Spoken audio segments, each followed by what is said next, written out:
안녕하세요. 반갑습니다. 허재삼 공인중개사입니다. 제가 오늘 준비한 영상은 상가 건물 임대인이 임차인의 권리금 회수를 방해해서 대구지방법원, 영청시법원 김형환 판사로부터 임대인은 부당 공제한 임차보증금과 손해배상금 등 870여만 원을 지급하라는 판결을 받았다는 내용입니다. 새로 건물을 인수한 임대인은 오래된 건물이기 때문에 언제라도 리모델링이 시작되면 조건 없이 건물을 비워야 한다는 새로운 특약을 내걸고 임차인을 구하던 중 기존 임차인에 대한 권리금 회수 방해 행위가 인정되어 손해배상금을 지급하라는 판결을 선고받은 것입니다. 해당 판결은 2022년 4월 27일에 선고되었으며 사건 번호 2021 가소 3407입니다. 그럼 본격 영상 시작 전에 구독과 좋아요 부탁드립니다. 새로운 영상으로 보답드리겠습니다. 2019년 6월 60대인 임차인 A씨는 부산에 있는 한 모텔 건물을 보증금 3천만 원, 월세 140만 원으로 하는 임대차 계약을 체결하고 입주했습니다. A씨는 기존에 영업 중이던 임차인에게는 권리금으로 900만 원을 지급했다고 합니다. 그러나 영업을 시작한 지 9개월 만인 2020년 3월, 코로나19가 발생하면서 A씨는 손님이 급감하여 더 이상 영업을 계속할 수 없었다고 합니다. A씨는 당시 건물주에게 월세 인하를 요청하였으며 건물주도 이를 받아들여 20만 원을 감액하여 120만 원의 월세를 지급하며 모텔 영업을 이어갔습니다.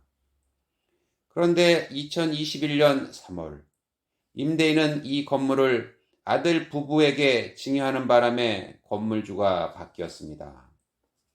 임차인 A씨는 동일한 조건으로 새로운 건물주 B씨와 계약을 갱신하려고 하였으나 B씨는 이를 거부하고 보증금과 월세를 각각 5%씩 인상하여 보증금 3,150만 원, 월세 147만 원을 내라고 A씨에게 통지했습니다. 더 황당한 요구 조건은 임대인이 부담해오던 부가가치세 14만 7천 원까지 A씨가 부담해야 한다는 것이었습니다.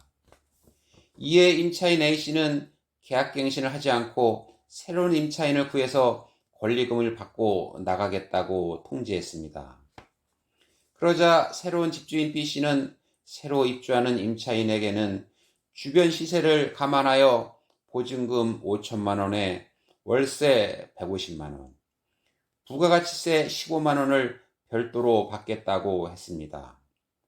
이에 덧붙여 건물이 오래되어 리모델링을 할 경우에는 새로운 임차인은 언제든지 가게를 비워줘야 된다는 조항을 덧붙이겠다고 했습니다. 이에 임차인 A씨는 그런 조건이라면 새로 들어올 사람이 없을 것이라며 항의의 표시로 월세 입금을 거부했습니다. 이에 건물주 B씨는 임대료를 결정하는 것은 임대인의 고유 권한이라며 맞섰다고 합니다.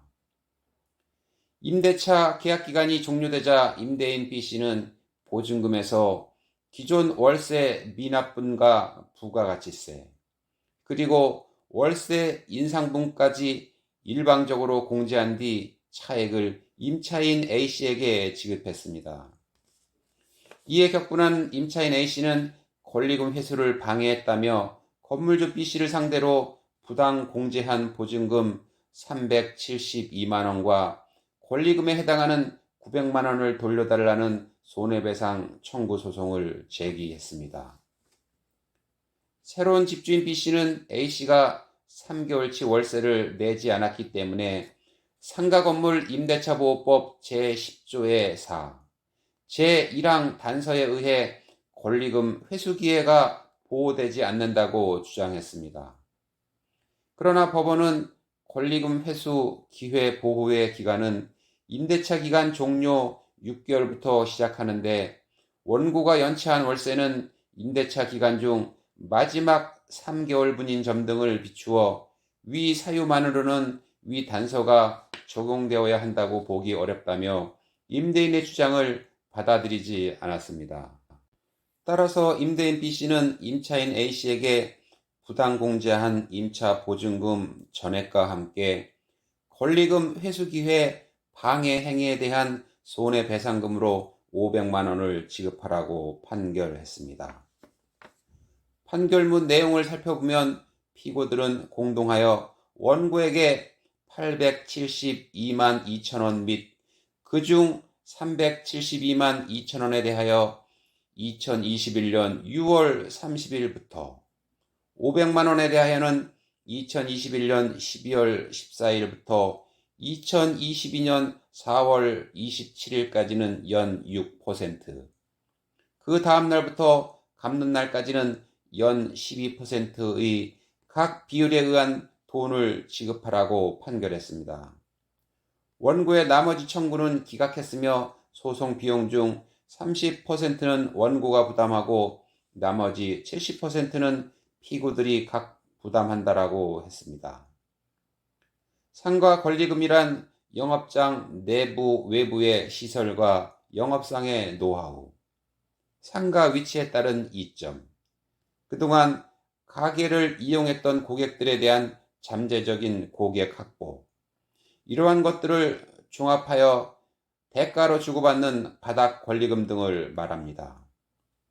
2015년 상가건물 임대차 보호법이 개정되면서 상가권리금이 법으로 보호받게 되었으며 기존 임차인의 권리금 회수 기회를 방해하는 임대인의 행위에 대해서는 법원에서도 손해배상을 하라는 판결을 잇따라 내리고 있습니다.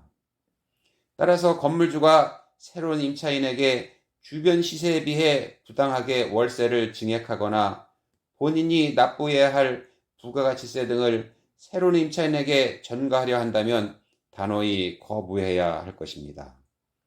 또한 임대인이 기존 임차인의 권리금 회수를 방해하는 경우에는 임차인은 손해배상 청구를 적극적으로 검토해야 할 것입니다.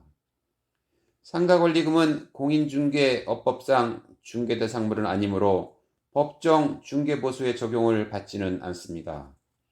그러나 보통 간습상 권리금의 5%에서 10% 정도는 임차인이 부동산 중개업자에게 지급하고 있습니다. 그러면 여기서 상가건물 임대차보호법 제10조의 4 권리금 회수기회 보호 등에 관한 규정을 한번 살펴보겠습니다. 1항 임대인은 임대차 기간이 끝나기 6개월 전부터 임대차 종료 시까지 다음 각 호의 어느 하나에 해당하는 행위를 함으로써 권리금 계약에 따라 임차인이 주선한 신규 임차인이 되려는 자로부터 권리금을 지급받는 것을 방해하여서는 아니 된다. 다만 제10조 제1항 각 호의 어느 하나에 해당하는 사유가 있는 경우에는 그러하지 아니하다. 1호 임차인이 주선한 신규 임차인이 되려는 자에게 권리금을 요구하거나 임차인이 주선한 신규 임차인이 되려는 자로부터 권리금을 수수하는 행위. 2호 임차인이 주선한 신규 임차인이 되려는 자로 하여금 임차인에게 권리금을 지급하지 못하게 하는 행위. 3호 임차인이 주선한 신규 임차인이 되려는 자에게 상가 건물에 관한 조세, 공과금, 주변 상가 건물의 차임 및 보증금, 그 밖의 부담에 따른 금액에 비추어 현저히 고액의 차임과 보증금을 요구하는 행위. 4호 그 밖에 정당한 사유 없이 임대인이 임차인이 주선한 신규 임차인이 되려는 자와 임대차 계약의 체결을 거절하는 행위. 2항 다음 각 호의 어느 하나에 해당하는 경우에는 제1항 제4호의 정당한 사유가 있는 것으로 본다. 1호 임차인이 주선한 신규 임차인이 되려는 자가 보증금 또는 차임을 지급할 자력이 없는 경우. 2호 임차인이 주선한 신규 임차인이 되려는 자가 임차인으로서의 의무를 위반할 우려가 있거나 그 밖에 임대차를 유지하기 어려운 상당한 사유가 있는 경우. 3호. 임대차 목적물인 상가 건물을 1년 6개월 이상 영리 목적으로 사용하지 아니한 경우. 4호. 임대인이 선택한 신규 임차인이 임차인과 권리금 계약을 체결하고 그 권리금을 지급한 경우. 사망. 임대인이 제1항을 위반하여 임차인에게 손해를 발생하게 한 때에는 그 손해를 배상할 책임이 있다. 이 경우 그 손해배상액은 신규 임차인이 임차인에게 지급하기로 한 권리금과 임대차 종료 당시의 권리금 중 낮은 금액을 넘지 못한다. 사항.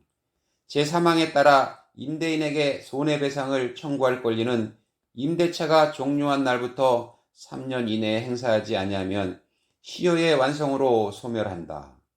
5항. 임차인은 임대인에게 임차인이 주선한 신규 임차인이 되려는 자의 보증금 및 차임을 지급할 자력 또는 그 밖의 임차인으로서의 의무를 이행할 의사 및 능력에 관하여 자신이 알고 있는 정보를 제공하여야 한다. 네, 오늘 저는 상가건물 임대차보호법의 권리금에 대한 법원의 다양한 판결을 봤고요. 저는 다음 시간에 새로운 판결문을 가지고 다시 찾아뵙도록 하겠습니다. 감사합니다.